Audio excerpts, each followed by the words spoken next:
When I look at disparity in the world, I see this huge void.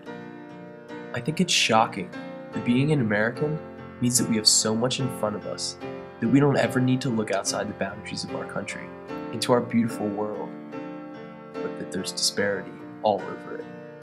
We're totally and completely okay with living in a world of us. I'm talking about things as basic as education, things as basic to us as the right to speak, the right to work, the right to be who you want to be. And to me, this all sounds like we're talking about the right to live. And a lot of people don't have that. Take these women you see. They're Iraqi. They don't have the rights that we have, and the rights that I just mentioned. Now, I'm not going to generalize and say that all Iraqi women have these circumstances, but there are plenty that do. These particular women you see live in a shelter in Baghdad, a shelter that's low on resources and high on hope and love. But it's difficult to sustain that if the shelters cannot sustain themselves. For the sake of the livelihood of these women who have been widowed or have run away from violent situations or have been abused, their shelters need to find new ways to survive, because right now, they aren't. Just because these women live in Iraq doesn't mean that we can't help.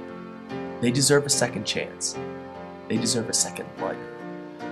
That's where Empowered Connections comes in.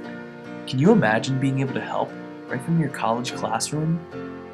Can we really affect a humanitarian cause just by studying?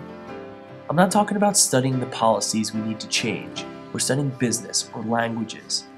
At Empowered Connections, we provide you real-life academic case studies for your classroom, straight from these women, straight from their shelters, their country, and their unique circumstances. And we won't hide how we do it. We provide these shelters a template of questions to fill out.